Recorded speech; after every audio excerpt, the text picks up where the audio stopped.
नमस्कार दोस्तों, स्वागत है आप सभी का हमारे YouTube चैनल आलोक ज्ञान गंगा में। मित्रों, आज जो कहानी मैं आपको सुनाने जा रहा हूँ उसका नाम है मेरे पिया। इससे पहले कि मित्रों आप हमारी कहानी में खो जाएं, अगर आप हमारे चैनल पर पहली बार विजिट कर रहे हैं तो कृपया चैनल को सब्सक्राइब कर लें, बेल आइकन को प्रेस कर लें ताकि इस तरीके की कहानियाँ जो हर रोज़ मैं लेकर के आता हूँ उसका नोटिफिकेशन सबसे पहले आप तक पहुंचे। तो चलिए मित्रों, देर ना करते हुए कहानी को शुरू करते हैं। प्रतीक अपने रूम में बेड पर बैठा हुआ अपने लैपटॉप पर काम कर रहा था। तभी उसके फोन की रिंग बजने लगती है। प्रतीक ने फोन उठा करके देखा तो उसे फोन की स्क्रीन पर एक अननोन नंबर दिखाई दिया।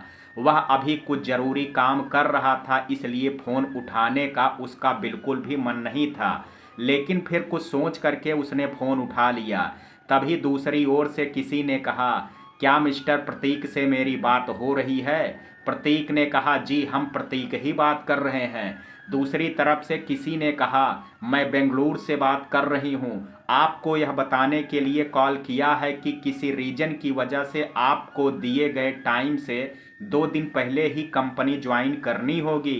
अगर आपको कोई प्रॉब्लम है तो आप बता सकते हैं। सुन करके प्रतीक कुछ परेशान हो गया, क्योंकि अपने शेड्यूल के अकॉर्डिंग ही उसने सब प्लान किया हुआ था, लेकिन अब उसे सब प्लानिंग चेंज करनी पड़ेगी। प्रतीक यही सब सोच ही रहा था कि तभी दूसरी तरफ से किसी ने कहा, एनी प्रॉब्लम मिस्टर प्रतीक?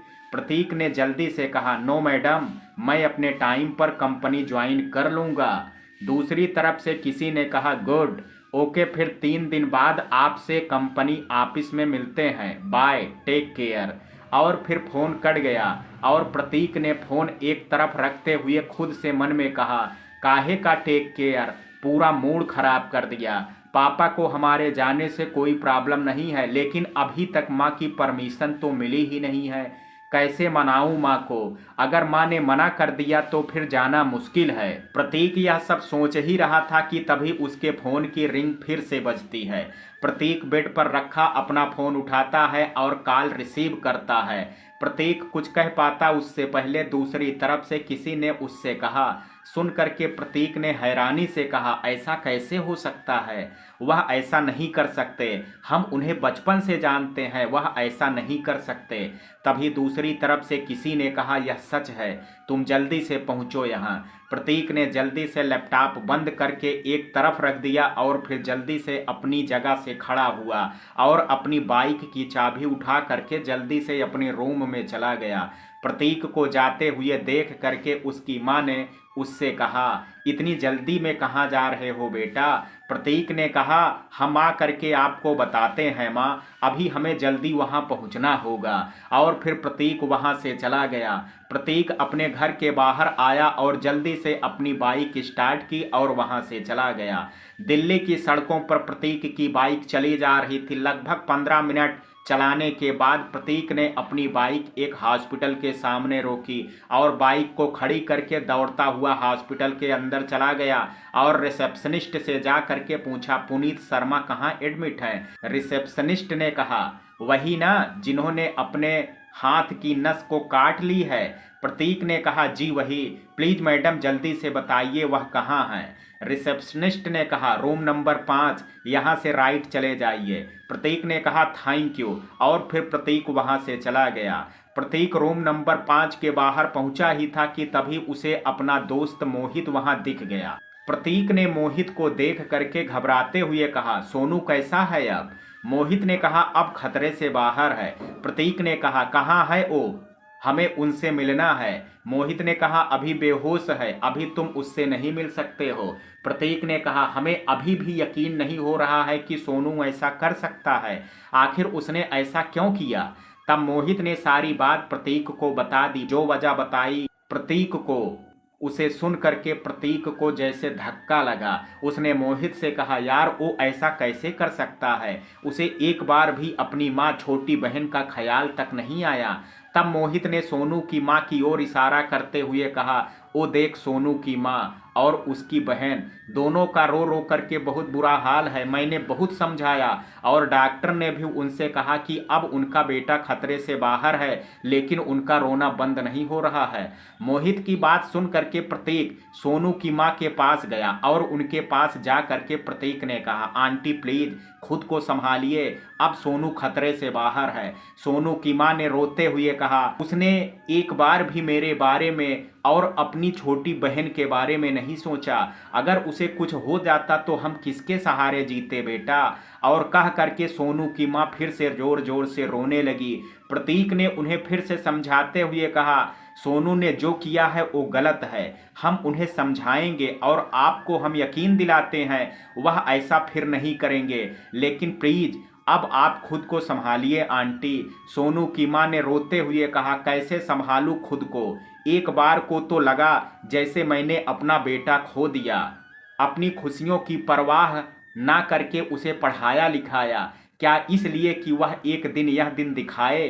कैसी औलाद है। क्या इसलिए माँ बाप बच्चों को पालते हैं कि वो उनकी परवाह भी ना करें। अगर बेटा उसे कुछ आज हो जाता तो मैं भी ना बचती, मैं भी मर जाती। सोनू की माँ का दर्द सुन करके प्रतीक की भी आंखें भर आई थी। उसके मन में आ रहा था कि वह अभी सोनू के पास जाए और उससे पूछे कि उसके सिर पर इतना पागलपन कैसे चढ़ गया।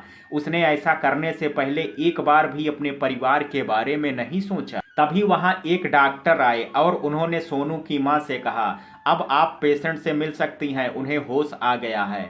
सुन करके सोनू की मां और उसकी बहन रूम के अंदर दौड़ती हुई चली गई। उनके पीछे प्रतीक और मोहित भी चले गए।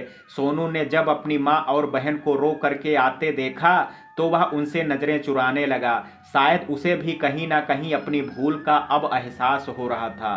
सोनू की मां ने जब सोनू के पास गई तो उन्होंने रोते हुए सोनू के सिर पर प्यार से हाथ फेरते हुए कहा, बेटा तुम अब ठीक हो। सोनू की अपनी माँ से नजरें मिलाने की हिम्मत नहीं हो पा रही थी। उसने नजरें चुराते हुए माँ से कहा, मैं ठीक हूँ माँ। सोनू की माँ ने तब उससे आगे कहा, बेटा मैं तुमसे कोई शिकायत नहीं करूंगी और यह भी नहीं पूछूंगी कि तुमने ऐसा क्यों किया, लेकिन बेटा बस इतना मुझे बता दो कि मेरी परवरिश में कमी कहाँ रह गई ताकि मैं वह गलती फिर ना दोहराऊं और मेरे बेटे को ऐसा कोई कदम फिर ना उठाना पड़े।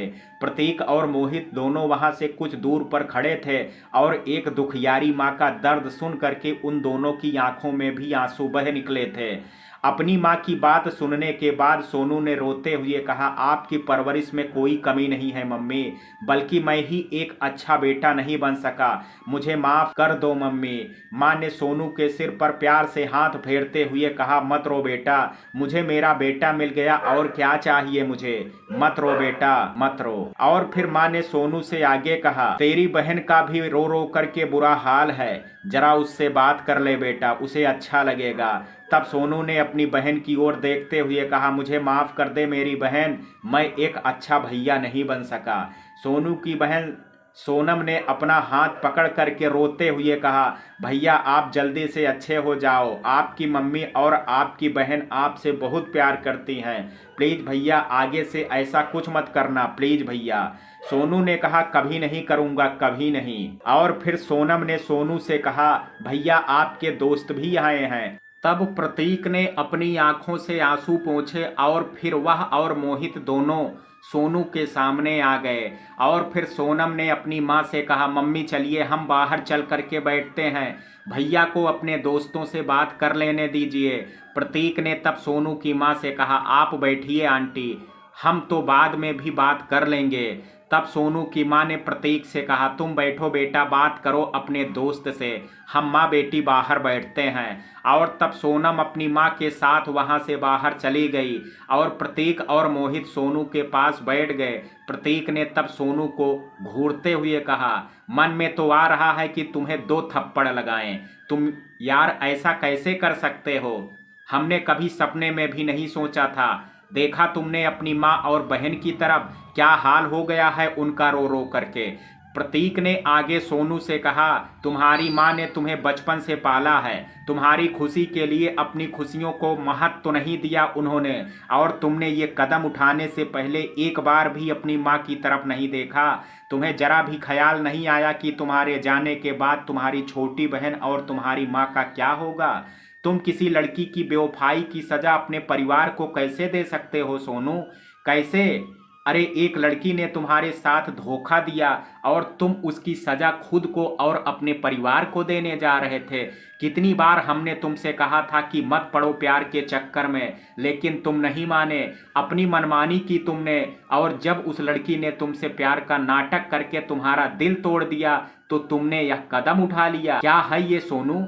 अरे इंसान तो वो है जो गलतियों से सीख ले और जिंदगी में आगे बढ़े, ना कि तुम जैसे काम करे। आज तुम जैसे बुजदिल का दोस्त कहते हुए भी मुझे घृणा हो रही है। मोहित ने तब प्रतीक के कंधे पर हाथ रखते हुए कहा, जाने दे यार, मुझे लगता है कि अब ये खुद ही अपनी भूल पर शर्मिंदा है।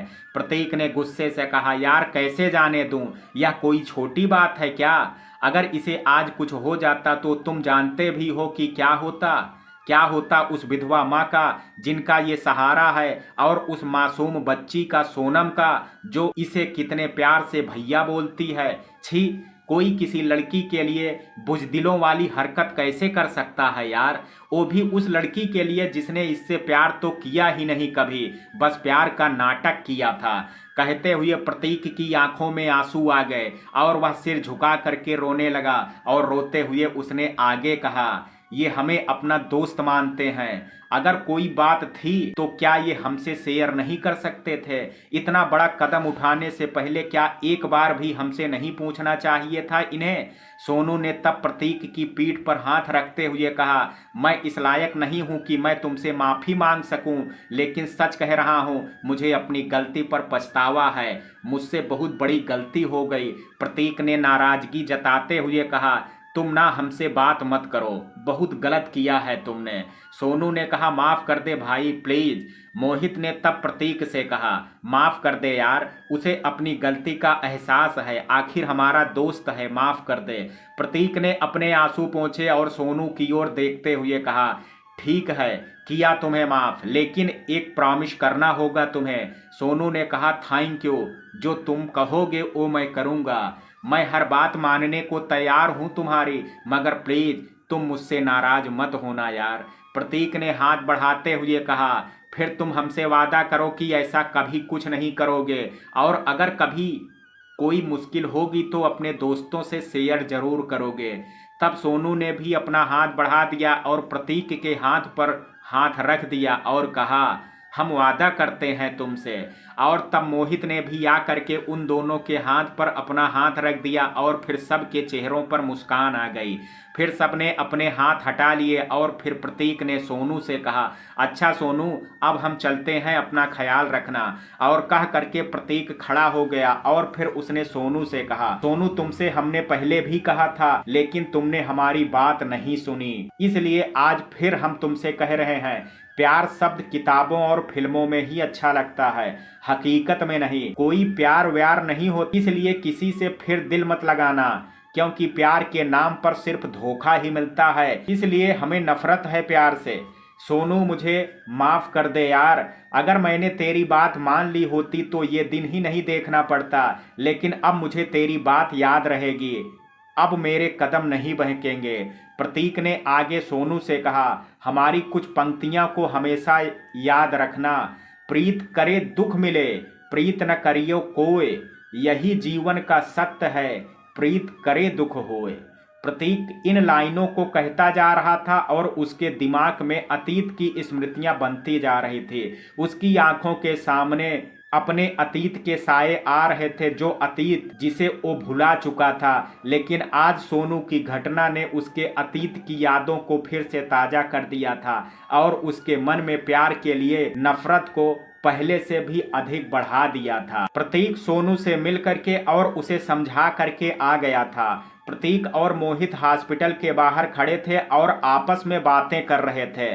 प्रतीक ने मोहित का उदास चेहरा देख करके उसे समझाते हुए कहा, प्रतीक, मैं समझ सकता हूं कि तुम्हें सोनू की घटना ने फिर से पुरानी बातें याद दिला दी हैं, मगर मैं तुमसे यही कहूंगा यार कि वक्त के साथ आगे बढ़ना ही जिंदगी है। अब उन पुरानी बातों को याद करके खुद को दुखी मत कर भाई। प्रतीक की आंखें नम थी और उसने भरे हुए गले से कहा, कोशिश तो कर रहे थे, हम खुद उन बातों को याद नहीं करना चाहते थे, लेकिन सोनू की घटना ने फिर से हमारे जख्मों को हरा कर दिया है और ना चाहते हुए भी हमारा अतीत हमारे सामने एक बार फिर आ गया। मोहित, तुम्हें बचपन से जानता हूं, अगर मैं तुम्हारा दर्द नहीं समझूंगा तो कौन समझेगा। तुम्हारा दर्द समझ सकता हूं, लेकिन अतीत को याद करने से सिवाय दुख के और कुछ हासिल नहीं होगा। तुम्हें अपने आज को इस तरह से जीना होगा कि अतीत की परछाइयां भी तुम तक ना पहुंच सकें। भूल जाओ उन बातों को जो दुख देती हैं। प्रतीक ने गुस्से से कहा, हम जानते हैं कि तुम्हारा आज से क्या मतलब है। इतना होने के बाद भी तुम हमसे कह रहे हो कि हम तुम्हारी बात मान लें। सच कहें, तुम्हारी वजह से ही आज सोनू का यह हाल हुआ है। तुम ही प्यार की माला जपते फिरते हो और हमारे मना करने के बाद भी तुमने सोनू को प्यार का बुखार चढ़ा दिया। और देखो तुम्हारे प्यार का नतीजा। उस लड़की ने क्या किया सोनू के साथ। तुमसे बोल देते, हमारे सामने प्यार का नाम मत लेना, नफरत करते हैं अब प्यार के नाम से भी हम। अगर तुम चाहते हो कि हम तुम्हारे दोस्त बने रहें तो हमसे प्यार की बातें मत करना। दर्द देती है मोहब्बत और गम दूसरा नाम है। दया आती है हमें उन पर जो जपते मोहब्बत का नाम है। मोहित प्रतीक को गुस्से में देख करके चुप हो गया, क्योंकि वह जानता था कि अगर प्रतीक को गुस्सा आ जाए तो उसे संभाल पाना मुश्किल हो जाता है। इसलिए उसने तब नम्रता पूर्वक प्रतीक से कहा, समझ गया मैं, मुझे माफ़ कर दो यार, जो तुमसे ये सब कहा। सॉरी, अब मैं तुम्हें जानता हूँ तो मुझे ही सोच समझ करके मुंह खोलना चाहिए था।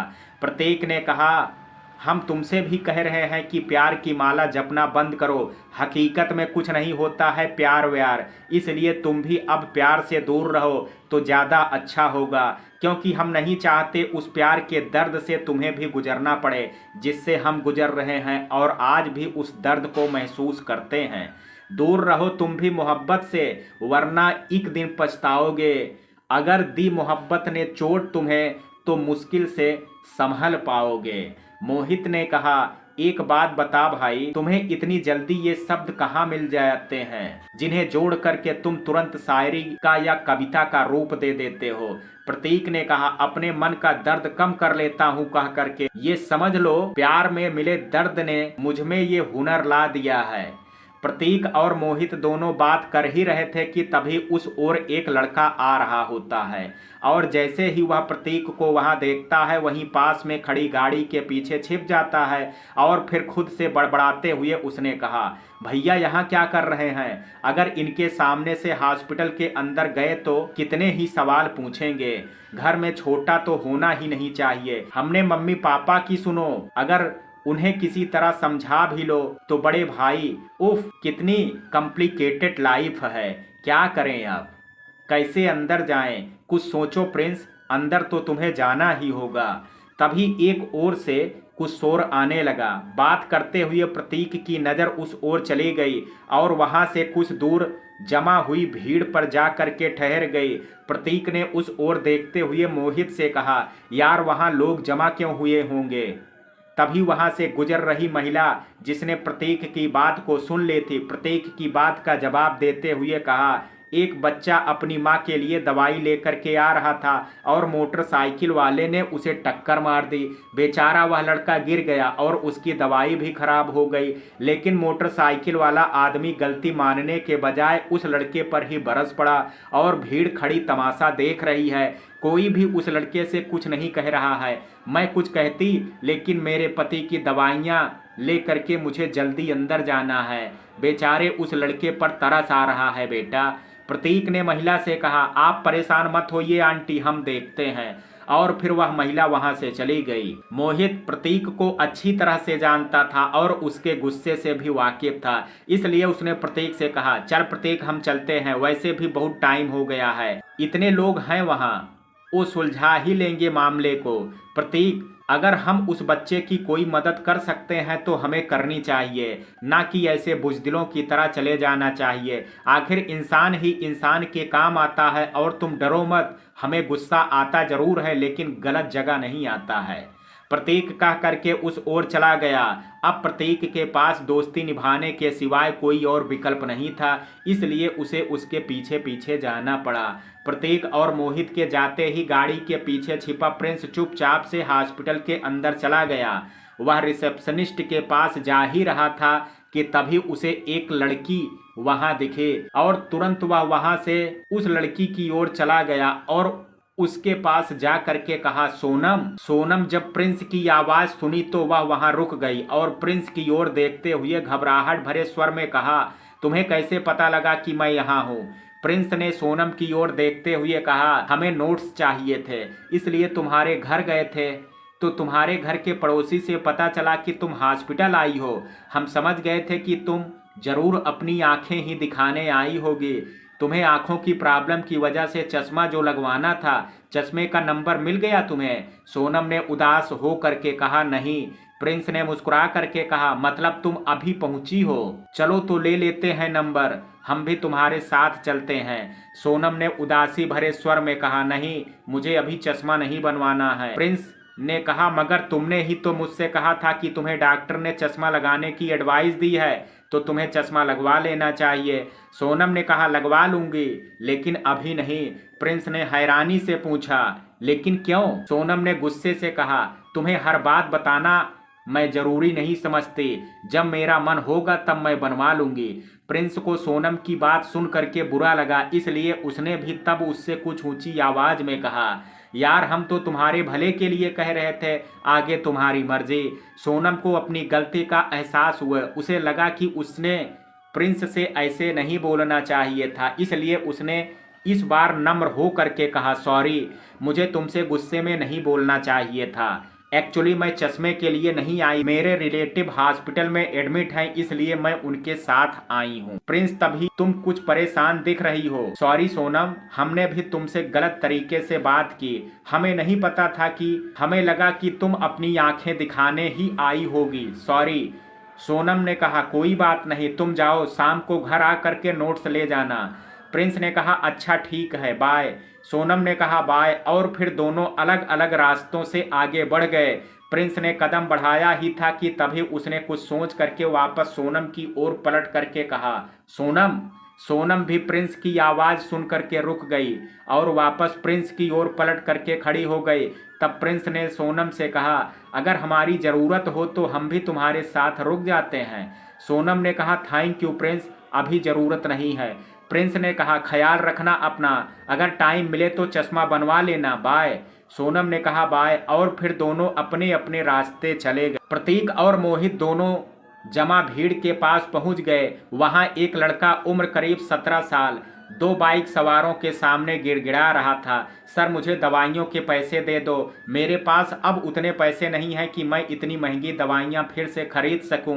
मैं इतनी महंगी दवाइयां कहां से लाऊंगा? और फिर भी गलती मेरी नहीं थी, आपने आकर के ही मुझे मोटरसाइकिल से टक्कर मार दी, प्लीज़ सर दवाई के पैसे दे दो। बाइक वाले लड़के ने कहा, तेरे से बोला ना पैसे नहीं मिलेंगे, जा चला जा यहाँ से। और फिर बाइक वाले के साथी लड़के ने कहा, और वैसे भी तू गाड़ी के सामने आया था, गलती हमारी नहीं है, इसलिए दफा हो जा यहाँ से। बच्चा समझ करके तब से कुछ बोल नहीं रहे हैं, जा चला जा, नहीं तो अच्छा नहीं होगा। तभी प्रतीक ने वहां आ करके कहा, जनाब थोड़ा प्यार से भी बोल सकते हैं, बच्चा है हो और आपको पता होना चाहिए कि बच्चों से बात कैसे करनी चाहिए। तभी बाइक वाले लड़के ने कहा, क्या करें यार, तब से परेशान कर रखा है इसने, पैसे मांग रहा है जबकि गलती हमारी है ही नहीं। तब प्रतीक ने उस बाइक वाले लड़के की ओर देखते हुए कहा, वो अभी पता लग जाएगा कि गलती किसकी है और किसकी नहीं। बाइक वाले के साथी ने गुस्से से कहा, क्या मतलब है तेरा? प्रतीक ने गुस्सा करके कहा, वो अभी पता लग जाएगा, थोड़ा सब्र रखो। और फिर प्रतीक ने वहां भीड़ में खड़े लोगों से कहा, क्या आप में से किसी ने पूरी घटना को देखा है? क्या कोई बता सकता है कि गलती किसकी है और मौके पर हुआ क्या था? तभी बाइक वाले लड़के ने गुस्से से कहा, इन सब से क्या पूछ रहा है? तुझे समझ में नहीं आ रहा है क्या कि हम तुझसे क्या बोल रहे हैं? प्रतीक ने गुस्से से कहा, पहली बात तो ये कि तुम रिस्पेक्ट से बात करो हमसे, तुमसे तमीज से बात कर रहे हैं हम, अपने कायदे तोड़ने नहीं हैं हमने। और रही बात चिल्लाने की, तो चिल्लाना हमें भी आता है और गुस्सा भी बहुत आता है। प्रतीक ने आगे उनसे कहा, ये तो हमने तुमसे नहीं कहा कि तुम्हारी ही गलती है, हम लोगों से पूछ रहे हैं, जब तुम निर्दोष हो तो फिर डर क्यों रहे हो? शांत खड़े रहो। और फिर प्रतीक ने उस बाइक वाले लड़के की ओर देखते हुए कहा, इसलिए लोगों को ही जवाब देने दो। तभी वह छोटा लड़का प्रतीक के पास आ गया जिसका एक्सीडेंट हुआ था और प्रतीक से रोते हुए उसने कहा, भैया मेरी गलती नहीं है, मैं तो एक साइड से चला आ रहा था, इनसे गाड़ी संभली नहीं और गाड़ी रोकते रोकते मुझे टक्कर मार और मेरी सारी दवाई गिर गई। भैया मेरे पापा नहीं हैं, एक माँ है और मैं हूँ, और मेरी माँ की तबीयत खराब है, जो मेरे पास पैसे थे उनकी मैं दवाई ले आया और वो दवाई इनकी वजह से खराब हो गई। अब मेरे पास उतने पैसे भी नहीं हैं कि मैं इतनी महंगी दवाइयाँ और खरीद सकूं। कह करके वह लड़का रोने लगा और उस लड़के की बातें सुन करके प्रतीक भावुक हो गया था और उसकी आंखें भर आई थी। प्रतीक ने उस बच्चे के सिर पर हाथ फेरते हुए भावुक होकर के कहा, मत रो बेटा, हम हैं तुम्हारे साथ। उस लड़के को रोता देख करके मोहित की आंखें भी भर आई थी और इसलिए जो मोहित थोड़ी देर पहले प्रतीक को यहाँ आने से रोक रहा था उसे भी अब गुस्सा आ रहा था। और मोहित ने तब प्रतीक से गुस्से से कहा, प्रतीक यह लड़का सही कह रहा है, गलती इन लोगों की ही है। मोहित की बात सुन करके बाइक वाले लड़के ने कहा, झूठ बोल रहा है ये लड़का ताकि पैसे मिल जाएं। इन लोगों का तो यही रोज का काम है, लोगों को बेवकूफ बना करके उनसे पैसे लूटना। तभी प्रतीक की नजर हॉस्पिटल के बाहर लगे कैमरे पर पड़ी और उसने उस बाइक वाले से कहा, सब्र रखो, इस घटना के बारे में किसी को पता हो या ना हो। और फिर प्रतीक ने कैमरे की ओर इशारा करते हुए उन बाइक वाले लड़कों से कहा, लेकिन वो कैमरा देख रहे हो, उसमें सब रिकॉर्ड हो गया हो। प्रतीक की बात सुन करके वो दोनों लड़के कुछ परेशान हो गए और उन्होंने प्रतीक से गुस्से से कहा, बहुत सुन ली तेरी बकवास, अब जा करके अपने काम से काम रख। प्रतीक चल करके उन लड़कों के पास गया और गुस्से से कहा, तू जिस भाषा में समझना चाहता है अब तुझे मैं उसी भाषा में समझाऊंगा। तू सीधी तरह से पैसे दे दे, नहीं फिर चल करके वीडियो देख, जब सच सामने आ जाएगा तब तो तू पैसे देगा ही। प्रतीक बाइक वाले लड़के से बात कर ही रहा था, तभी बाइक वाले के साथी ने प्रतीक को धक्का मारते हुए कहा, तू हमसे पैसे लेगा, पैसे ले करके ही दिखा अब तू। प्रतीक उसके धक्के से गिरा तो नहीं था, लेकिन गिरते गिरते ही बचा था। यह देख करके मोहित को भी गुस्सा आ गया और वह उस लड़के की ओर गुस्से से बढ़ने लगा। मोहित उस लड़के की तरफ जा ही रहा था कि प्रतीक ने उसे रोक लिया और फिर प्रतीक ने धक्के मारने वाले लड़के से गुस्से से कहा, बुजदिल, धोखे से वार करता है, अगर हिम्मत है तो इस बार हाथ लगा करके भी दिखा। वह लड़का प्रतीक की बात सुन करके गुस्से से उफन गया और उसने प्रतीक पर हाथ उठा दिया, लेकिन उसका हाथ प्रतीक तक पहुंच पाता। प्रतीक ने उसका हाथ पकड़ लिया और उसके पेट में जोरदार पंच मारा। पंच पड़ते ही वह लड़का तिलमिला गया और फिर प्रतीक ने उसका हाथ छोड़ दिया और साथ ही उसके सीने पर एक किक जमा दी। लड़का किक पड़ते ही उछल करके दूर जा गिरा। अब बाइक वाले को भी गुस्सा आ गया था, वह भी प्रतीक की ओर गुस्से से आगे आया और उसे मारने को हुआ, लेकिन प्रतीक को टच करने से पहले ही प्रतीक ने उससे अपने पैरों से ऐसी किक मारी, वह उछल करके अपनी साथी के पास जा गिरा। दोनों लड़के फिर से गुस्से के साथ उठे और इस बार दोनों ने प्रतीक पर एक साथ हमला कर दिया। प्रतीक ने खुद को उनके वार से बचाया और दोनों के मुंह पर एक एक पंच मार दिया। प्रतीक के पंच पड़ते ही दोनों जमीन पर गिर गए। प्रिंस हॉस्पिटल से निकल करके जा ही रहा था, लेकिन जमा भीड़ को देख करके उसके कदम सहसा उस ओर बढ़ गए और वह भीड़ में खड़ा हो करके वहां के दृश्य को देखने लगा।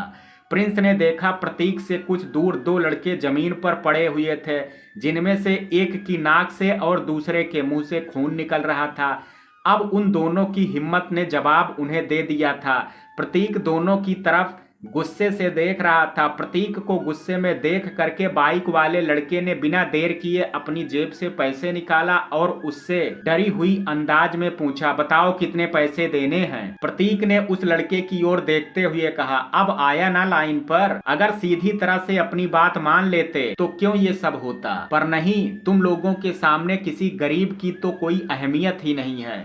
और फिर प्रतीक ने दवाई वाले लड़के की ओर देखते हुए कहा, इधर आओ। यह दवाई वाला लड़का प्रतीक का गुस्सा देख करके डर गया था, इसलिए डरते डरते उसके पास गया और उसके पास जा करके चुपचाप खड़ा हो गया। तब प्रतीक ने उस लड़के से प्यार से कहा, तुम्हारा कितने रुपए का नुकसान हुआ है। लड़के ने धीरे से कहा, 1000 का भैया। सुनते ही बाइक वाले लड़के ने 1000 रुपए उस लड़के की तरफ बढ़ा दिया।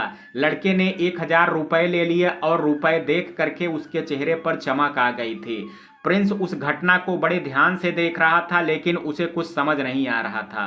तभी प्रतीक ने उस बाइक वाले लड़के से कहा, 500 रुपए और दे इसे, उस लड़के को। बाइक वाले लड़के ने डरते हुए कहा, लेकिन उस लड़के ने तो 1000 ही बोला है सर। प्रतीक ने ऊंची आवाज में कहा, 500 रुपए इस लड़के को रुलाने के लिए। तुम्हारी वजह से यह मासूम रोया है, और इस बात के लिए ताकि आगे गलती हो जाने पर तुम उसे छिपाओ नहीं बल्कि अपनी गलती मान लो। तब उस लड़के ने बिना कुछ और पूछे उस लड़के की ओर और पैसे बढ़ा दिए, लेकिन उस लड़के को उसकी मां ने अच्छी शिक्षा दी थी, इसलिए उसने उस बाइक वाले से कहा, मुझे आपसे ये पैसे नहीं चाहिए। मेरी माँ कहती हैं जो पैसा अपना नहीं है उस पर नजर नहीं डालनी चाहिए, इसलिए मैं आपके पैसे नहीं ले सकता। प्रतीक ने तब उस बाइक वाले लड़के से कहा, इस लड़के की बात सुनी तुमने? तुमसे छोटा होकर के भी इसमें इतनी समझ है, और तुम लोग क्या कर रहे थे? इस गरीब बच्चे को ही दोषी बना रहे थे। शर्म आनी चाहिए तुम्हें। प्रतीक की बात सुन करके बाइक वाले और उसके साथी ने अपनी गर्दन झुका ली। प्रतीक ने फिर उस दवाई वाले लड़के की ओर देखा और उससे कहा, तुम एक अच्छे लड़के हो, क्या नाम है तुम्हारा? लड़के ने प्रतीक की ओर देख करके कहा, मेरा नाम अमित है भैया। प्रतीक ने उसके कंधे पर हाथ रखा और फिर अमित से कहा, बहुत अच्छा नाम है। बाइक वाले और उसके साथी ने भी अमित का नाम सुन लिया था, इसलिए दोनों ने अमित से कहा, हमें माफ कर दो अमित, गलती हो गई हमसे। अमित ने कहा, कोई बात नहीं भैया, बस इतना ही कहूँगा आपसे कि कभी किसी और के साथ ये मत करना जो आपने मेरे साथ किया है। और फिर अमित ने प्रतीक से कहा, थैंक यू भैया, आपकी वजह से मुझे मेरे पैसे मिल गए, अब मैं अपनी माँ की दवाई फिर से ला सकूँगा। आप बहुत अच्छे हैं भैया। तभी वहां खड़े एक बुजुर्ग व्यक्ति ने प्रतीक से कहा, खुश रहो बेटा, आज तुम्हारे साहस की वजह से इस गरीब बच्चे को उसके पैसे मिल गए। और फिर वहां खड़े कुछ और लोगों ने भी प्रतीक की तारीफ की। प्रिंस को सबकी बातें सुनने के बाद अब मामला समझ में आ गया था। उसे अपने भाई पर गर्व हो रहा था और वह अपने भाई के द्वारा किए गए काम से खुद को भी गर्वित महसूस कर रहा था। प्रतीक ने तब अमित से कहा, अमित, क्या मैं आपकी माँ से मिल सकता हूँ? अमित ने कहा, जी भैया। प्रतीक ने कहा, चलो पहले हम दवाई लेकर के आते हैं, फिर आपकी माँ से मिलने चलेंगे। प्रतीक को उधर से अपनी ओर आता देख करके प्रिंस वहां खड़े कुछ व्यक्तियों के पीछे छिप गया, और जब प्रतीक वहां से चला गया तो प्रिंस चुपचाप वहां से चला गया। तब प्रतीक, मोहित और अमित वहां से चले गए। अमित केमिस्ट की शॉप से दवाई ले रहा था। प्रतीक और मोहित वहां से कुछ दूर खड़े थे। प्रतीक ने उस लड़के की ओर देखते हुए मोहित से कहा, मोहित, इस लड़के को देख करके लग रहा है कि इसने सुबह से कुछ नहीं खाया है। मोहित ने भी तब अमित की ओर देखा और प्रतीक से कहा, तुम ठीक कह रहे हो, मुझे भी ऐसा ही लगता है। मोहित ने फिर कुछ सोच करके प्रतीक से आगे कहा, मुझे लगता है कि शायद उसके पास पैसे नहीं होंगे, इसलिए उसने नहीं खाया है कुछ। हम उसे पैसे दे देते हैं, फिर वह खा लेगा। प्रतीक ने कहा, वो पैसे नहीं लेगा यार, हमें कुछ और ही सोचना पड़ेगा। तभी प्रतीक के दिमाग में कुछ आइडिया आया और उसने सोच करके मोहित से कुछ कहा। मोहित ने प्रतीक की बात सुनने के बाद कहा, अच्छा ठीक है, फिर मैं आता हूँ, तब तक तुम अमित के साथ जाओ। और कह करके मोहित वहां से चला गया। और जब अमित ने दवाई खरीद ली तब प्रतीक अमित के साथ उसकी माँ को देखने चला गया। अमित की माँ बेड पर लेटी हुई थी। तभी अमित और प्रतीक वहां पहुंच गए। अमित ने अपनी माँ के पास बैठते हुए कहा, माँ मैं दवाई और फल लेकर के आया हूँ, अब आप जल्दी से ठीक हो जाओगी। अमित की माँ अनीता ने दवाई देखी और फिर कराहते हुए कहा, लेकिन उतने पैसे तो थे नहीं घर में, फिर तुम इतनी महंगी दवाई कैसे लेकर के आए हो। अमित ने कहा, कुछ पैसे मेरे पास में थे और कुछ घर में आपने बचा करके रखे थे और तब आपकी दवाई के लिए मेरे पैसे हो गए थे। अनीता ने कहा, मुझे क्या पता नहीं है, तुम्हारे पास तो एक भी पैसा नहीं था। फिर सच बताओ कहाँ से पैसे लेकर के आए हो, कहीं तुमने चोरी तो नहीं की है अमित? अगर तुम ये पैसे चुरा करके लाए हो तो मुझे मर जाने दो, मैं इन दवाओं को हाथ भी नहीं लगाऊंगी। अमित ने रोते हुए कहा, माँ ऐसा मत कहिए, मैंने चोरी नहीं की है माँ। अनीता ने गुस्से से कहा, फिर पैसे कहाँ से आए तुम्हारे पास? अमित ने रोते हुए कहा, मैंने काम किया था माँ, वहां से कुछ पैसे मुझे मिले थे और कुछ पैसे आपके थे तो दवाई आ गई, लेकिन मैंने चोरी नहीं की है माँ, मैं सच कह रहा हूँ। अमित की बातों पर उसकी माँ को अब भी यकीन नहीं आ रहा था। उन्होंने तब अमित से कहा, मैं जानती हूँ बेटा कि मेरी परवरिश इतनी खराब नहीं हो सकती, मत रो, चुप हो जा बेटा। लेकिन अमित अब भी रो रहा था। तब अमित की माँ ने उससे कहा, आ मेरे पास आ बेटा। अमित अपनी माँ के पास चला गया। माँ को अब यकीन हो गया था और उन्होंने उसे अपने सीने से लगा लिया और रोते हुए कहा, मुझसे गलती हो गई बेटा, मैंने तुम्हें गलत कहा, अपनी माँ को माफ कर दो बेटा। माँ बेटे का स्नेह देख करके पास खड़े प्रतीक की भी आंखें भर आई थी।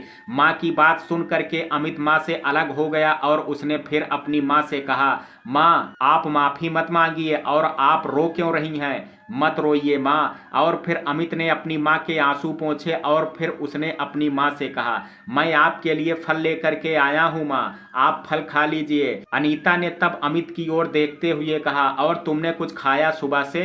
अमित ने बिना देर किए कहा, जी माँ, सुबह भी खा लिया था और आपके पास आने से पहले भी खा करके ही आ रहा हूँ। और फिर अमित ने अपनी माँ के मुंह की ओर फल बढ़ाते हुए कहा, माँ खा लीजिए। अनीता ने कहा, तुमने तो खाना खा लिया है ना बेटा? अमित ने कहा, मैंने कहा ना माँ, मैं अभी पेट भर करके खाना खा करके ही आ रहा हूँ, इसलिए अब आप खा लीजिए। अनीता ने फल का पीस अपने हाथ में पकड़ते हुए कहा, अपनी माँ से झूठ बोलते हो, तुमने कुछ नहीं खाया होगा, मैं जानती हूँ तुम्हें तुम्हें अपनी माँ की ही फिक्र रहती है। अमित ने कहा, मैं सच कह रहा हूँ माँ, आपको यकीन नहीं आता है। और फिर अमित ने पास खड़े प्रतीक की ओर इशारा करते हुए कहा, तो आप इन भैया से पूछ लीजिए माँ, ये भी तो थे वहाँ, हमने साथ ही खाना खाया था। और फिर अमित ने प्रतीक की ओर देखते हुए कहा, मैं सच कह रहा हूँ ना भैया। प्रतीक जानता था कि अमित झूठ बोल रहा है और वह झूठ किसी गलत काम के लिए नहीं बल्कि अपनी माँ के लिए बोल रहा था ताकि वह फल खा लें, और इसलिए प्रतीक ने भी इस काम को अच्छा समझ करके अमित के साथ अपनी सहमति जताने का निर्णय कर लिया था।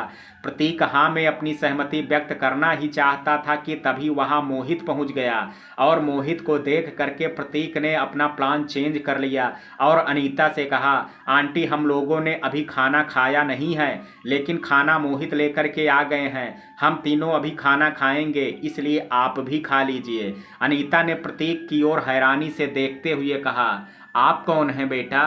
प्रतीक ने कहा, हम अमित के दोस्त हैं आंटी। तब अमित ने भी अपनी माँ से कहा, जी माँ, ये मेरे दोस्त हैं। और फिर अमित ने प्रतीक की ओर इशारा करते हुए कहा, ये प्रतीक भैया हैं। और फिर अमित ने मोहित की ओर इशारा करते हुए कहा, और ये कहते कहते अमित चुप हो गया क्योंकि उसे मोहित का नाम नहीं पता था और प्रतीक अमित के चुप होने का कारण समझ गया था, इसलिए उसने अमित से कहा, ये तुम्हारे मोहित भैया हैं अमित। अनीता ने तब हैरानी से अमित से कहा, लेकिन बेटा तुम्हारे इतने बड़े दोस्त? तब अमित ने हॉस्पिटल के बाहर घटित हुई सारी घटना अपनी माँ को बता दी। अनीता ने अमित की बात सुन करके प्रतीक के सामने हाथ जोड़ लिए और उससे कहा, बेटा तुम्हारा शुक्रिया कैसे अदा करूं? प्रतीक ने तब अनीता से कहा, अगर आप हमारा शुक्रिया अदा करना चाहती हैं तो जो फल अमित आपको खिला रहे हैं आप खा लीजिए, हम समझेंगे हमारा शुक्रिया अदा हो गया। प्रतीक की बात सुन करके अनीता की आंखें भर आई और उन्होंने प्रतीक से कहा, बेटा आप बहुत तरक्की करो और हमेशा खुश रहो। प्रतीक ने कहा, थैंक यू आंटी इतना आशीर्वाद देने के लिए। अब आप जल्दी से फल खा लीजिए ताकि अमित भी खाना खा ले। अनीता ने अमित की ओर देखते हुए प्यार से कहा, बेटा तुम फल रख दो, मैं खा लूंगी, तुम जा कर के खाना खा लो भैया के साथ। अमित ने कहा, लेकिन माँ वो खाना हमारा नहीं है। अनीता ने कहा, भैया तुम्हारे लिए प्यार से लेकर के आए हैं इसलिए खा लो। अमित ने कहा, ठीक है माँ, पर आप फल खा लेना। और फिर अमित अपनी माँ के पास से उठ करके प्रतीक और मोहित के साथ चला गया। प्रतीक अमित और मोहित के साथ में खाना खा रहे थे, तभी प्रतीक की नज़र पेपर पर लिखी कुछ लाइनों पर गई जिसमें लिखा था, धोखे से प्यार में एक लड़की ने लड़के को फंसाया और उसकी करोड़ों की दौलत लूट करके फरार हो गई और प्यार में मिले धोखे से लड़का सदमे में है। प्रतीक जब इन लाइनों को पढ़ रहा था तब मोहित की नज़र उसी पर ही थी। वह देख पा रहा था कि कैसे लाइनों को पढ़ते हुए प्रतीक के चेहरे के इंप्रेशन बदल रहे थे। प्रतीक के चेहरे के बदलते भावों को देख करके मोहित को समझते यह देर नहीं लगी आगे अब क्या होने वाला है। प्रतीक वह उसका दोस्त था और उसे बचपन से जानता था। खाना खा लेने के बाद प्रतीक अमित और उसकी मां से मिलकर के हॉस्पिटल से चला आया था और उसके साथ मोहित भी आ गया था। प्रतीक बाइक चला रहा था और उसके पीछे मोहित चुपचाप बैठा था और खुद से मन में कह रहा था, प्रतीक अब तक शांत क्यों है, उसने कुछ कहा क्यों नहीं। उस न्यूज़पेपर को पढ़ने के बाद उसके मन में उस न्यूज़पेपर को पढ़ने के बाद शांति तो बिल्कुल नहीं होगी। आखिर उस न्यूज़पेपर वाली बातों ने प्रतीक के जख्म को कुरेद जो दिया था, मगर ये उस न्यूज़पेपर वाली बात के बाद भी अब तक इतना चुप क्यों है। मोहित अभी सोच ही रहा था कि तभी प्रतीक ने बाइक रोक दी। मोहित ने अपना घर देख करके बाइक से उतर गया और उसने फिर प्रतीक से कहा, तू भी चले यार, कुछ खा पी करके चले जाना। प्रतीक ने कहा, थैंक्स, लेकिन मेरा मन नहीं है अभी, मैं चलता हूँ। और कह करके प्रतीक ने बाइक स्टार्ट कर ली। मोहित जानता था कि अगर उसने प्रतीक का गम उसके अंदर से नहीं निकाला तो वह अंदर ही अंदर परेशान होता रहेगा।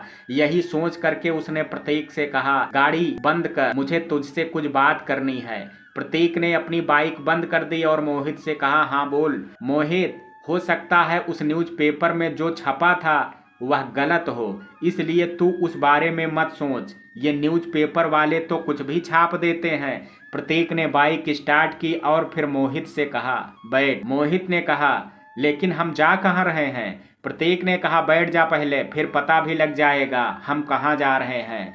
तुझे हर बार लगता है मैं सही नहीं हूँ, इसलिए तुझे आज कुछ दिखाता हूँ।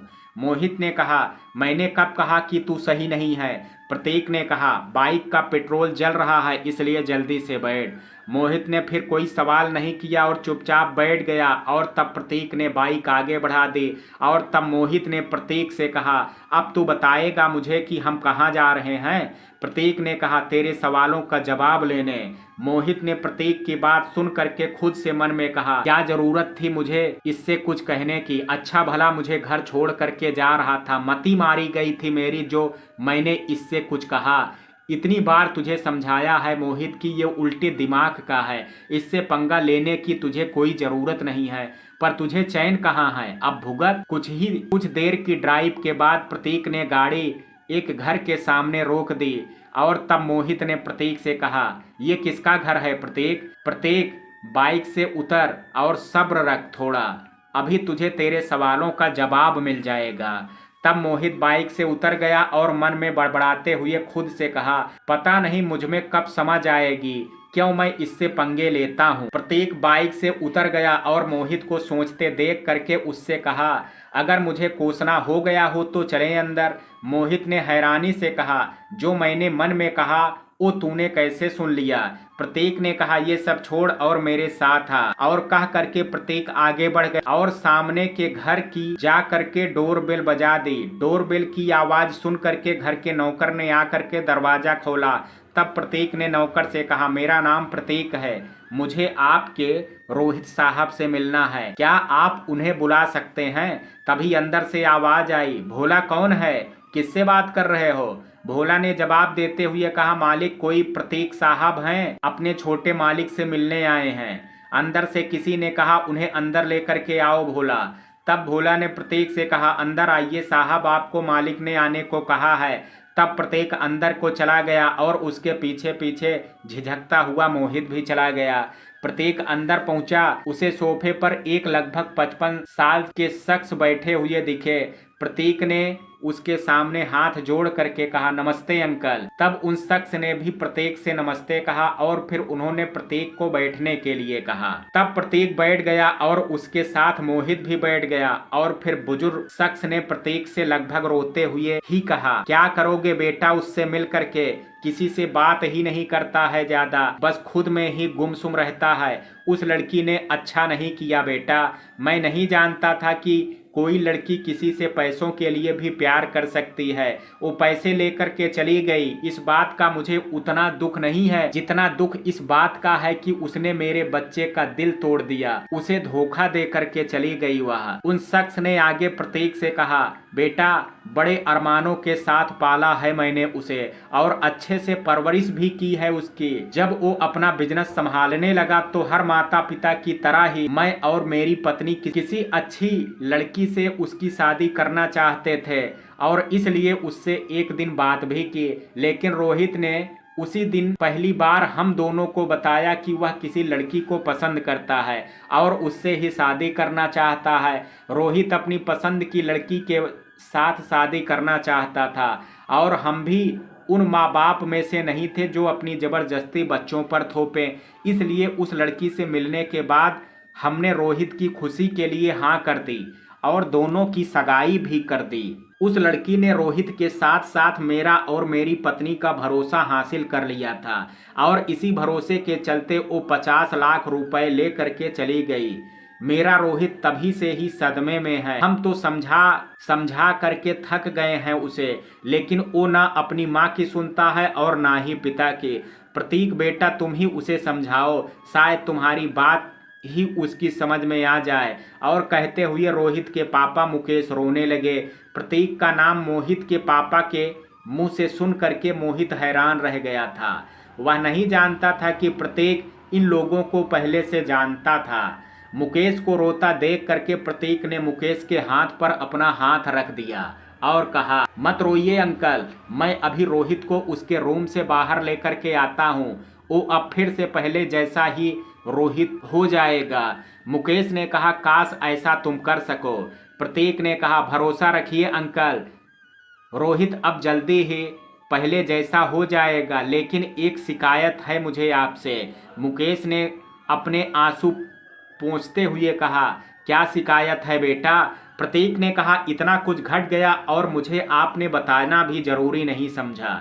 प्रतीक की आवाज़ सुन करके रोहित की माँ माला और रोहित की छोटी बहन रिया भी वहां आ गई और तब मुकेश ने प्रतीक से कहा, बेटा मेरे पास तुम्हारा नंबर नहीं था और मुझे तुम्हारे घर का पता भी नहीं मालूम था, फिर तुम ही बताओ मैं तुम्हें कैसे बता पाता। मुकेश की बात सुन करके प्रतीक ने रिया की ओर देखते हुए कहा, रिया तुम्हारे पास तो मेरा नंबर था, घर में इतनी बड़ी घटना घट गई और तुमने भी मुझे कॉल नहीं किया। रिया, सॉरी भैया, मैंने सोचा कि आपको क्यों परेशान करूं, बस यही सोच करके फ़ोन नहीं किया। प्रतीक ने कहा, क्या आप सब की परेशानी से मेरी परेशानी बड़ी हो सकती थी? अंकल आंटी कितने परेशान और दुखी हैं, वो इनके चेहरे देख करके पता चल रहा है और तुम खुद भी तो दुखी हो, उसके बाद भी तुमने मुझे बताना सही नहीं समझा। रिया ने रोते हुए कहा, सॉरी भैया, मुझे माफ़ कर दो। प्रतीक अपनी जगह से खड़ा हो गया और उसने रिया के सिर पर हाथ रख करके प्यार से कहा, सॉरी, मैंने कुछ ज़्यादा गुस्से में बोल दिया, चुप हो जाओ, अब मैं आ गया हूँ, सब ठीक हो जाएगा। और प्रतीक ने अपना हाथ रिया के सिर से हटा लिया और रिया से कहा, रोहित कहाँ है, मुझे उसके पास लेकर के चलो। रिया ने अपने आंसू पोंछ करके कहा, जी भैया। तभी प्रतीक ने माला को रोते हुए देखा तो उसने उसे समझाते हुए कहा, आंटी प्लीज खुद को संभालिए, रोहित पहले जैसा हो जाएगा, आप फिक्र मत कीजिए। माला ने रोते हुए कहा, कैसे फिक्र ना करूं बेटा, आखिर माँ हूँ, अपने मुस्कुराने वाले बेटे को गुमसुम नहीं देखा जाता है बेटा, ना कुछ ठीक से खाता है और ना ही कुछ पीता है। समझा समझा करके थक गई हूँ, लेकिन वह नहीं सुनता। डॉक्टर्स को भी दिखाया है, वो कहते हैं कि उसे कोई बीमारी ही नहीं है। मैं जानती हूँ वो जान करके ही उस सदमे से बाहर नहीं निकल रहा है। उस लड़की के किए छल को याद करके वह अंदर ही अंदर घुट रहा है। जिस माँ के बच्चे की हरकत ऐसी हो तो फिर तुम ही बताओ बेटा, वो माँ कैसे खुद को समझाए। और कहते हुए माला रोने लगी। तब पास खड़ी रिया ने माला से कहा, माँ खुद को संभालिए। माला को इस तरह से रोता देख करके प्रतीक की आंखें भी भर आई थी और मोहित की आंखों में भी आंसू आ गए थे। प्रतीक ने अपनी आंखों के कोरों को पोंछा और फिर रिया से कहा, रिया तुम मुझे रोहित के पास लेकर के चलो, मैं भी देखता हूँ कि वह कैसे नहीं मानता। रिया ने कहा, आइए भैया। और कह करके रिया वहां से आगे बढ़ गई और उसके पीछे प्रतीक और मोहित भी चले गए। रिया ने रोहित के रूम का दरवाजा खोला, कमरे में अंधेरा था। रिया ने तब कमरे की लाइट ऑन कर दी। रोहित दीवार से टिका हुआ बेड पर बैठा था और सामने की ओर देख रहा था। रोहित को देख करके प्रतीक ने इशारे से रिया को वहां से जाने के लिए कहा। तब रिया वहां से चुपचाप चली गई और फिर प्रतीक और मोहित रूम के अंदर आ गए। रोहित अभी भी सामने की दीवार की तरफ ही देख रहा था, उसने एक बार भी प्रतीक की ओर नहीं देखा। तब प्रतीक ने रोहित की ओर देखते हुए कहा, तो तू आज मेरी ओर देखेगा भी नहीं? जिस दोस्त के आते ही तू उसके गले से लग जाया करता था, उसे आज देख भी नहीं रहा है। वाह रे दोस्त, क्या खूब दोस्ती निभाई है तूने। रोहित की तरफ से अभी भी कोई जवाब नहीं मिला था और वह अभी भी सामने वाली दीवार की तरफ ही देख रहा था। प्रतीक ने आगे रोहित से कहा, तो तू आज मेरी तरफ देखना भी नहीं चाहता, उस दोस्त को नहीं देखना चाहता जिसने अपनी परवाह किए बिना तेरे लिए उन गुंडों को पीटा था, लेकिन तुझ पर खरोंच भी नहीं आने दी थी। वो अलग बात है कि मेरे हाथ में चोट लग गई थी, तेरे लिए जो खून मैंने बहाया था उस खून का अब कोई मोल नहीं है तेरे लिए। सच में उस दोस्त का कोई मोल नहीं तेरी नजरों में जिसने तेरे लिए खून बहाया था। प्रतीक ने आगे कहा, मैं तो गैर हूं, इसलिए तू मेरी परवाह मत कर, लेकिन तेरी नजरों में उस माँ का भी कोई मोल नहीं है जिसने खुद भूखी रहने के बाद भी तेरी भूख को हमेशा ख्याल रखा, अपनी खुशियों का महत्व न रख करके तेरी खुशियों को प्राथमिकता दी। तुझे जरा भी तकलीफ में देख करके पीड़ा उस माँ को होती थी, तेरी नजरों में उस माँ की भी कोई महत्व नहीं रहा। रोहित अभी भी सामने दीवार की तरफ ही देख रहा था। प्रतीक ने तब आगे रोहित से कहा, और मुझे ये बता, उस पिता का क्या दोष जिसने तेरे एक बार कहने भर से तेरी ख्वाहिशों को पूरी कर दिया था, तेरी हर जरूरत पूरी की ताकि उनका बेटा खुश रहे, और तुझे आज उस पिता का भी ख्याल नहीं रहा। प्रतीक ने रोहित की ओर देखते हुए उससे आगे कहा, और वो तेरी छोटी बहन जो तुझे भैया भैया कहते नहीं थकती है, उस मासूम बच्ची का भी तुझे ख्याल नहीं रहा। प्रतीक ने आगे गुस्से से रोहित से कहा, क्यों रहेगा तुझे इन सब का ख्याल, क्योंकि तेरी नज़र में वो बेवफा लड़की इन सब से ऊपर जो है, वो बेवफा हो करके भी तुझे याद है जिसने तेरे साथ रिश्ते में छल किया और उसे तू अब भी दिल से लगाए बैठा है। प्रतीक ने आगे भावुक होकर के भरे हुए गले से रोहित से कहा, लेकिन उन लोगों के रिश्तों का क्या रोहित, जो तेरे साथ अब भी पूरी शिद्दत से अपना रिश्ता निभा रहे हैं और तुझसे आज भी बहुत प्यार करते हैं, क्या इन सच्चे रिश्तों के लिए उस बेवफा को भुला करके एक नई शुरुआत नहीं कर सकता है? तो रोहित, तेरे उन अपनों के लिए जो तुझसे बहुत बहुत प्यार करते हैं। अब रोहित फूट फूट करके रोने लगा। रोहित ने रोते हुए कहा, मैं बहुत बुरा हूँ, मैं अच्छा बेटा नहीं बन सका और ना ही अच्छा भाई, मैंने अपनों को बहुत दुख दिया है। और कह करके रोहित फूट फूट करके रोने लगा था। रोहित को पश्चाताप करता देख करके दरवाजे के पास खड़े रोहित के माता पिता और उसकी बहन की आंखें भी भर आई थी और उन आंखों में एक नई चमक आ गई थी। प्रतीक तब रोहित को रोता देख करके उसके पास जा करके बैठ गया और रोहित को अपने गले से लगा करके कहा, और रो ले रोहित, इन आंसुओं के साथ अपने मन के गम को भी बाहर निकाल दे और बहने दे मेरे दोस्त, और इस गम के अंदर से बाहर निकल करके एक नई शुरुआत कर। लेकिन मेरी इन लाइनों को याद रखना, प्रीत करे दुख मिले, प्रीत न करियो कोय, यही जीवन का सत्य है, प्रीत करे दुख होए। प्रतीक ने आज अपनी इन पंक्तियों को रोहित को भी सुना दिया था और संक्षेप में उसे समझा भी दिया कि प्रेम करने पर दुख ही मिलता है, इसलिए अब प्रेम कभी मत करना। और साथ ही प्रतीक के खुद के मन में प्रेम के प्रति नफरत अब पहले से भी अधिक बढ़ गई थी। प्रतीक की कही पंक्तियों को सुनकर के रोहित उससे अलग हो गया और फिर रोहित ने प्रतीक की ओर देख करके कहा, तेरी सीख को मैं याद रखूंगा और अपनी जिंदगी की नई शुरुआत करूंगा। मेरी बंद आंखें खोलने के लिए थैंक यू प्रतीक। प्रतीक ने कहा, थैंक यू बोल करके मुझे पराया मत कर यार, तू अब ठीक है, मैं इस बात से ही खुश हूँ। कहते हुए प्रतीक की नज़र गेट के पास खड़े रोहित के घर वालों पर पड़ी। प्रतीक ने तब रोहित से कहा, रोहित अपने मम्मी पापा और अपनी बहन से मिल ले, तेरी वजह से सभी बहुत दुखी थे। देख उन्हें, तुझे ठीक देख करके उनके चेहरे पर फिर से चमक आ गई है। प्रतीक की बात सुन करके रोहित अपनी जगह से खड़ा हो गया और गेट की तरफ देखने लगा। अपने परिवार वालों को देख करके वह उनके पास गया और हाथ जोड़ करके रोते हुए कहा, मुझे माफ़ कर दीजिए, मैंने अनजाने में आप सभी को बहुत दिल दुखाया है। रोहित को रोता देख करके रोहित की मां ने उसके गालों अपने दोनों हाथों में ले करके कहा, मत रो बेटा, अब तुम ठीक हो, हमारे लिए यही खुशी की बात है। हमें हमारा बेटा मिल गया और क्या चाहिए हमें। और फिर रोहित के पापा ने रोहित के सिर पर प्यार से हाथ फेरते हुए रोहित से कहा, बेटा तुम्हारी माँ ने सही कहा, लेकिन बेटा जीवन मुश्किलों से हताश होने का नाम नहीं है, बल्कि हिम्मत से उनका सामना करने का नाम है। और इसकी मिसाल तुम्हारा दोस्त प्रतीक है, तुम्हें अपने दोस्त से ही सीख लेनी चाहिए। अपने पिता की बात सुन करके रोहित उनके गले से लग गया और रोते हुए कहा, मुझे माफ़ कर दीजिए डैड, मुझसे गलती हो गई, मुझे माफ़ कर दीजिए।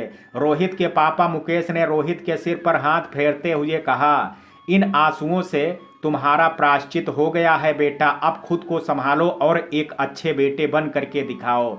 तब रोहित अपने पापा से अलग हो गया और फिर उसने अपने आंसू पोंछते हुए अपने पापा से कहा, डैड आपको कभी शिकायत का मौका नहीं दूंगा और आपको एक अच्छा बेटा बन करके दिखाऊंगा। रोहित की बहन रिया पास में खड़ी रो रही थी, तभी रोहित की नज़र रिया पर पड़ी। तब रोहित रिया के पास गया और उसने रिया से कहा, सॉरी रिया, मुझे माफ कर दो, मैं बड़ा हो करके भी बड़े भाई का फर्ज ठीक से नहीं निभा पाया। रिया अपने भैया के गले से लग गई और रोने लगी। रोहित ने तब रिया से कहा, मुझे माफ कर दे रिया, मुझसे गलती हो गई, मैं बहुत सेल्फिश हो गया था, आई एम सो सॉरी, मत रो बेटा। रिया फिर रोहित से अलग हो गई और उसने रोहित से रोते हुए कहा, फिर कभी तो ऐसा नहीं करेंगे आप, हम सब आपसे बहुत प्यार करते हैं भैया। रोहित ने रिया के आंसू पोंछते हुए कहा, कभी नहीं। प्रतीक और मोहित यह सब देख रहे थे, तभी मुकेश प्रतीक के पास आ गए और उन्होंने प्रतीक से कहा, थैंक यू बेटा। माला, रिया और रोहित भी अब वहां आ गए थे, इसलिए अब रोहित की मां ने प्रतीक से कहा, तुम नहीं जानते बेटा कि तुमने हम पर कितना बड़ा उपकार किया है, हमेशा खुश रहो बेटा। प्रतीक ने तब माला से कहा, आंटी उपकार कह करके मुझे पराया मत कीजिए। तब रिया ने कहा, माँ भैया बिल्कुल ठीक कह रहे हैं, जैसे रोहित भैया हैं वैसे ही मेरे लिए प्रतीक भैया भी हैं, प्रतीक भैया हमारे लिए गैर नहीं हैं। और फिर रिया ने प्रतीक की ओर देखते हुए कहा, भैया बताइए आप क्या खाएंगे, आपकी बहन वो आपके लिए खुद बनाएगी। प्रतीक ने कहा, थैंक यू रिया, लेकिन अभी मुझे जाना होगा, माँ घर पर वेट कर रही होंगी, मैं घर से बहुत देर से निकला हूँ, इसलिए अभी मुझे जाना ही होगा। रिया ने कहा, भैया जूस पी करके तो जा सकते हैं प्लीज़। जब रिया ने प्यार से कहा तो प्रतीक मना नहीं कर सका और उसने रिया से हाँ बोल दिया। तब रिया जूस बनाने चली गई और सब बैठ करके बातें करने लगे। जूस पीने के बाद प्रतीक और मोहित वहां से निकल आए और फिर प्रतीक ने बाइक से मोहित को उसके घर के बाहर छोड़ा और फिर वह वहां से जाने ही लगा था कि तभी मोहित ने प्रतीक से कहा, सॉरी भाई, मुझे नहीं पता था कि रोहित तेरा दोस्त है। प्रतीक ने अपनी बाइक बंद की और फिर मोहित की ओर देखते हुए कहा, कोई बात नहीं मोहित, इन घटनाओं को देख करके अब मुझे तो तेरी बातों पर यकीन हो गया है, तेरी कही हर बात आज मुझे सही लग रही है। तू सच कहता है कि प्रीत करे दुख मिले, प्रीत न करियो कोय, यही जीवन का सत्य है, प्रीत करे दुख होए। मोहित ने प्रतीक से आगे कहा, तेरी कही इन पंक्तियों के एक एक शब्द मुझे सच में प्रतीत होते हैं। ऐसा लगता है कि ये पंक्तियां प्रेम के सत्य को उजागर करती हैं। इसलिए अब मैं भी यही कहूँगा कि प्रीत न करियो कोय। प्रत्येक ने कहा, शुक्र है तेरी समझ में यह बात आ गई, नहीं तो मुझे अपने दो दोस्तों की तरह तुझे भी प्यार के दर्द से गुजरते देखना पड़ता। मोहित ने कहा, अब मेरी आंखें खुल गई है। कोई मूर्ख ही होगा जो ये सब देखने के बाद भी प्रेम की माला जपते फिरेगा। प्रतीक, अच्छा ही होगा जो तू प्रेम की माला नहीं जपेगा, क्योंकि ये मूर्खता पूर्व काम तो मूर्ख ही करते हैं। प्राकृतिक सौंदर्य से भरपूर राज्य केरल, जहां दूर दूर तक प्राकृतिक सौंदर्य देखने को मिलता है, उसी राज्य के एक शहर की रहने वाली लड़की है प्रेरणा। आधुनिक हो करके भी वह अपनी जड़ों से जुड़ी हुई लड़की है। जहां आज कितनी ही लड़कियों को फैशन करने का शौक रहता है, वहीं प्रेरणा को सादगी पसंद है। एक अच्छे दिल की मिलनसार लड़की है प्रेरणा। प्रेरणा किसी के घर के बाहर खड़ी है और गेट खुलने का वेट कर रही है। तभी एक महिला ने गेट खोला और प्रेरणा की ओर देखते हुए मुस्कुरा करके कहा, प्रेरणा बेटा, आज बहुत दिनों के बाद आई हो। इतने दिनों से आई क्यों नहीं? कहाँ थी तुम, जो अपनी सहेली के घर आने का टाइम ही नहीं मिला तुम्हें? प्रेरणा ने कहा, नमस्ते आंटी। और फिर प्रेरणा ने आगे कहा, कुछ दिनों से बिजी थी इसलिए नहीं आ सकी, सॉरी आंटी। महिला ने कहा, कोई बात नहीं बेटा। महिला ने आगे प्रेरणा से कहा, तुम ललिता से मिलने आई हो, मैं अभी बुला देती हूँ उन्हें। प्रेरणा ने कहा, आप परेशान मत होइए आंटी, मैं ही जा कर के मिल लेती हूँ ललिता से। महिला ने कहा, अच्छा ठीक है, फिर मैं तुम्हारे लिए ठंडा भिजवाती हूँ। प्रेरणा ने कहा, आप तकलीफ मत कीजिए आंटी, मैं घर से खाना खा करके आई हूँ, इसलिए अभी नहीं। अगर बाद में कुछ खाने या पीने का मन हुआ तो मैं आपसे आकर के खुद ही मांग लूँगी। महिला ने मुस्कुरा करके कहा, अच्छा ठीक है, मैं इधर ही हूँ, अगर कुछ चाहिए तो बताना। प्रेरणा ने कहा, जी आंटी। और फिर प्रेरणा ललिता के रूम की ओर चली गई। ललिता के रूम का दरवाज़ा अंदर से बंद था और वह अपने बेड पर गुमसुम लेटी थी। तभी बाहर से आवाज़ आई, ललिता दरवाज़ा खोल। प्रेरणा की आवाज़ सुनकर के ललिता अपने बेड से खड़ी हो गई और उसने जल्दी से जा करके गेट खोल दिया और फिर प्रेरणा की ओर देखते हुए कहा, थैंक गॉड्स। प्रेरणा ने कहा, वैसे ये थैंक्स किस लिए बोल रही है तू? ललिता ने कहा, तू मेरी बात मान करके मुझसे मिलने आई इसलिए। तू नहीं जानती है कि मैं तुझे यहाँ देख करके कितना खुश हूँ। प्रेरणा ने तब मुस्कुरा करके ललिता से कहा, सारी बातें यहीं करनी है या मुझे अंदर बैठने को भी बोलेगी? ललिता ने कहा, सॉरी यार, चल अंदर बैठते हैं। प्रेरणा ने मुस्कुराते हुए कहा, मैं मजाक कर रही थी, सीरियस होने की ज़रूरत नहीं है। और प्रेरणा मुस्कुराते हुए अंदर चली गई और फिर ललिता ने गेट बंद किया और फिर दोनों बेड पर आ करके बैठ गई। तब प्रेरणा ने ललिता से कहा, अच्छा अब बता, तूने अचानक से मुझे यहाँ क्यों बुलाया? सब ठीक तो है ना? प्रेरणा की बात सुन करके ललिता के चेहरे पर उदासी आ गई। ललिता का उदास चेहरा देख करके प्रेरणा ने ललिता के कंधे पर हाथ मारते हुए कहा, क्या बात है ललिता, जल्दी बता, मुझे अब घबराहट हो रही है। ललिता ने उदास हो करके कहा, उसने आज सुबह मुझे प्रपोज किया। प्रेरणा ने हैरानी से पूछा, किसने प्रपोज किया?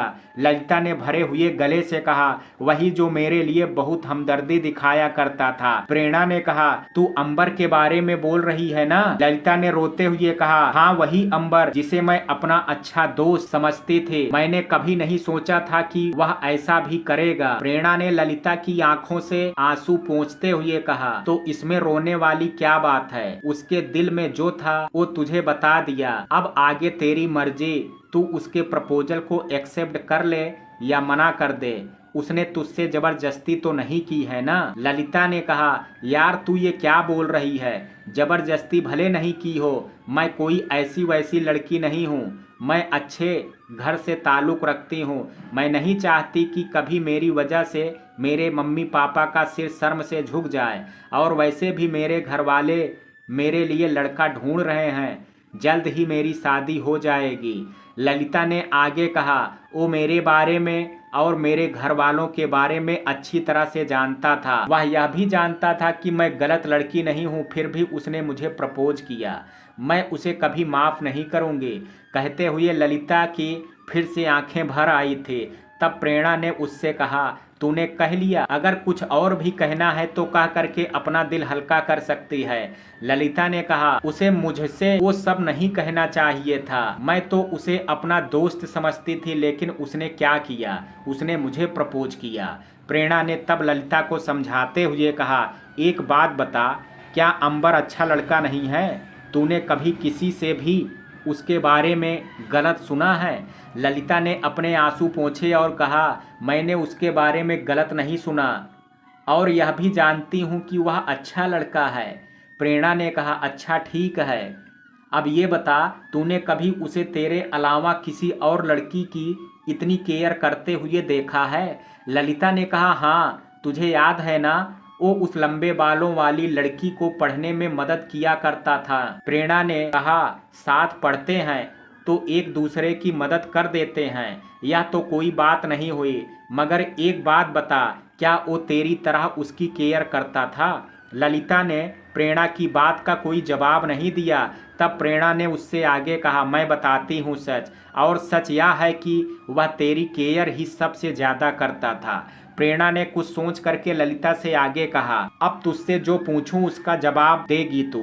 ललिता ने अपनी चुप्पी तोड़ते हुए कहा, कैसा जवाब? प्रेरणा ने कहा, जब तेरे अंदर अंबर के लिए कोई फीलिंग थी ही नहीं, तो फिर तूने अंबर को उस लंबे बालों वाली लड़की से बात करने के लिए क्यों मना किया था? अब तू उसे अपना दोस्त ही मानती थी, तो फिर तुझे क्यों ईर्ष्या होती थी उस लड़की को अंबर के साथ देख करके? है तेरे पास इस सवाल का कोई जवाब? प्रेरणा के सवालों ने ललिता को सोचने पर मजबूर कर दिया था। प्रेरणा ने ललिता को चुप देख करके उससे कहा, तू कितनी भोली है, तुझे अभी भी समझ में नहीं आया तो मैं ही तुझे बताती हूँ। तू उससे प्यार करने लगी थी और अब भी करती है, बस तू खुद को यकीन नहीं दिला पा रही है। ललिता अभी भी खामोश थी और प्रेरणा की कही बातों को ध्यान से सुन रही थी। प्रेरणा ने जब अभी भी ललिता को खामोश देखा तो उसने ललिता की ओर देखते हुए कहा, जब अंबर अच्छा है तो तेरे मम्मी पापा भी उसे स्वीकार कर लेंगे, आखिर वो भी तो तेरा भला ही सोचते हैं। अपने दिल की आवाज़ सुन ललिता, कहीं ऐसा ना हो कि देर हो जाए और तेरी नादानी की वजह से तुझसे तेरा प्यार दूर हो जाए। प्रेरणा ने आगे ललिता से कहा, कुछ लोगों ने प्रेम को बदनाम कर दिया, अन्यथा उनसे अधिक भाग्यशाली कोई नहीं होता जिन्हें अंबर जैसा प्रेम करने वाला साथी मिलता है। किसी की गलती की सजा उस इंसान को मत दो जो तुमसे सच्ची प्रीत लगाए बैठा है। खुशनसीब होते हैं वो जिन्हें प्यार मिलता है अपने जीवन में, जिनको ये उपहार मिलता है। मित्रों, कहानी के इस भाग में आज इतना ही। शेष कहानी कल सुनेंगे भाग 2 में। कहानी का ये भाग आपको कैसा लगा, आप अपनी राय मुझे कमेंट बॉक्स में ज़रूर दीजिएगा। वीडियो पसंद आया हो तो वीडियो को लाइक शेयर, अगर चैनल पर पहली बार विजिट कर रहे हैं तो कृपया चैनल को सब्सक्राइब करना ना भूलें। कल मिलते हैं कहानी के शेष भाग के साथ, तब तक के लिए जय हिंद, जय भारत।